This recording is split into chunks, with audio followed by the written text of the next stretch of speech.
Estamos na parte que costumava ser a cantina do oratório, uma área muito grande, ainda no porão, naquela parte do prédio que foi construída em 1860, quando Dom Bosco conseguiu comprar a Casa Filipe. A Casa Filipe ficava muito próxima à Casa Pinardi, e depois de alguns anos de existência do oratório, Dom Bosco precisou expandir os ambientes. Ele conseguiu comprar a Casa Filipe, ampliá-la, reestruturá-la, e durante a expansão construiu uma ala que foi anexada à ala dos aposentos, que já haviam sido construídos 4 anos antes. Exatamente acima de nós, 3 andares acima de nós, ficava o quarto de Dom Bosco. Estamos exatamente embaixo dos quartinhos, aqueles que conhecemos como camerete de Dom Bosco. A cantina que encontramos, ou melhor, o ambiente que ao longo dos anos foi sendo reestruturado, mudou profundamente. Acabou se tornando um ambiente muito bonito e interessante. Como podemos ver, a cúpula desse edifício é muito simples e sem acabamento. Ela recebia apenas uma mão de cal branca que servia para desinfetar o ambiente. Outro elemento muito particular e bonito, sem falar no piso que havia sido feito nos últimos anos para destinar este lugar a outro uso, é o piso original da cantina, feito com lajotas de terracota, aplicadas a seco. No piso da cantina também recuperamos esses pequenos orifícios de poços. Obviamente, esses eram usados para eliminar a água da lavagem dos barris, que, uma vez limpos e desinfetados, eram reutilizados para armazenar o novo vinho. O novo vinho era produzido na cantina por meio das uvas, introduzidas pelos alçapões que encontramos no teto e que, mesmo agora, se as abrirmos, revelam uma comunicação entre a adega e a varanda da Casa Pinardi, que fica no piso térreo.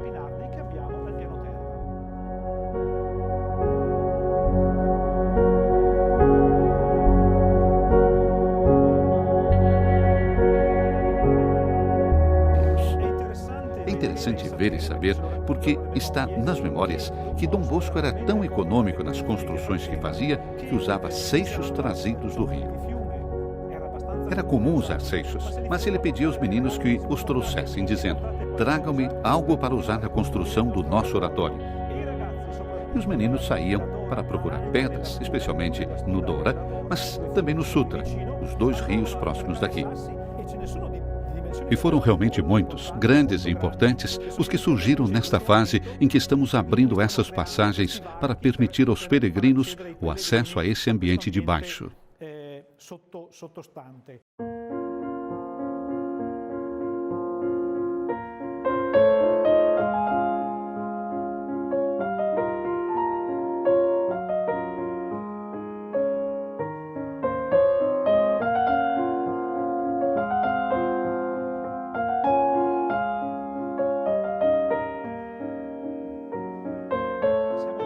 Estamos no primeiro andar da Casa Pinardi, ou melhor, do primeiro oratório que Dom Bosco construiu em 1854.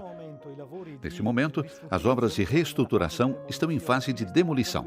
Por isso, estamos retirando todas as alterações, os pisos e as paredes não originais, para voltar à essência do edifício. Já encontramos as vigas originais de madeira, em cima das quais, nos anos seguintes, foi construída uma laje de tijolos. Mas a coisa mais interessante é que uma das lajes era sustentada por um dormente de bonde, e podemos vê-lo aqui.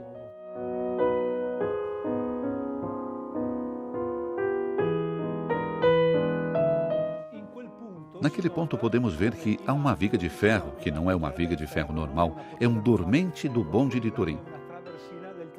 Não sabemos como foi parar lá em cima, mas certamente comprova a pobreza dos materiais com os quais Dom Bosco trabalhava, como ele procurava fazer o melhor uso daquilo que encontrava e que dispunha para construir.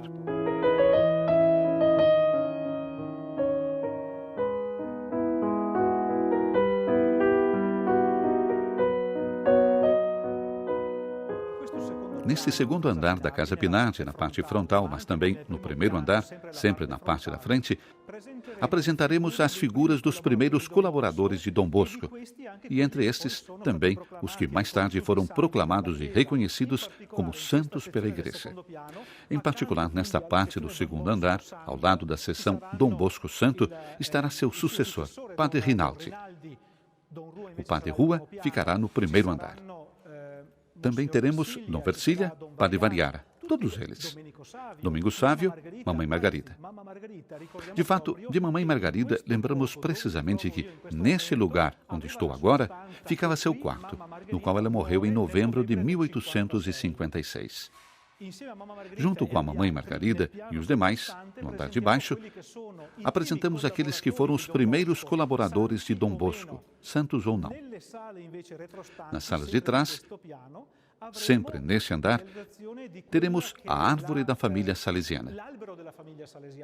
Portanto, todos os ramos que nasceram de Dom Bosco e aqueles que mais tarde foram reconhecidos no carisma salesiano, destacando em particular as figuras de santidade que hoje são reconhecidas pela Igreja.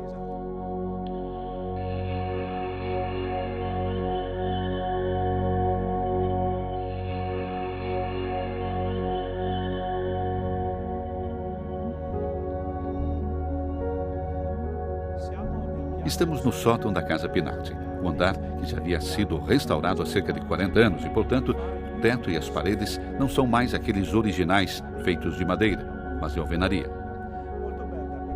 Muito bonita permanece a pequena escada original que fica dentro da torre do sino da igreja de São Francisco de Sales e que vai do porão ao sótão, onde se encontra agora, e da qual ainda é possível apreciar os velhos degraus de madeira que continuam além do sótão, chegando até o sino, que ainda hoje funciona na torre da igreja de São Francisco de Sales.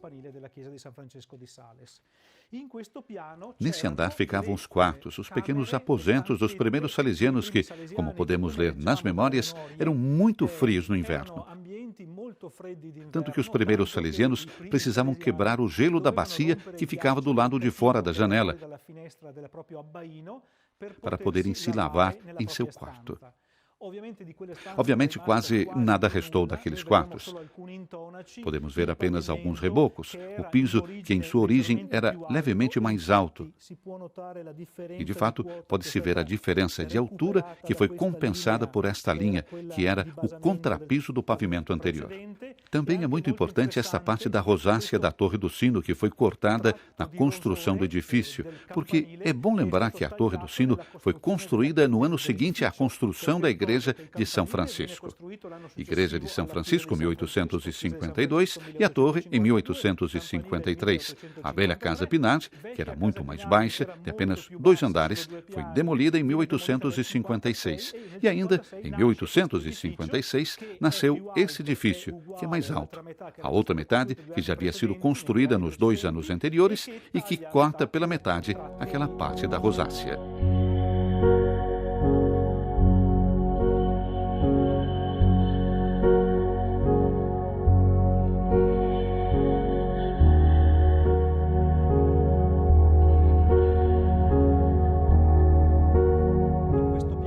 Nesse andar do sótão, planejamos construir, ou melhor, reconstruir, na segunda fase do museu, um dormitório para que alguns jovens possam passar uma noite na casa de Dom Bosco. Nesta sala, faremos um grande dormitório, uma sala para um assistente e banheiros. Aqui nesse ambiente de sótão, como eram os originais da Casa Pinardi.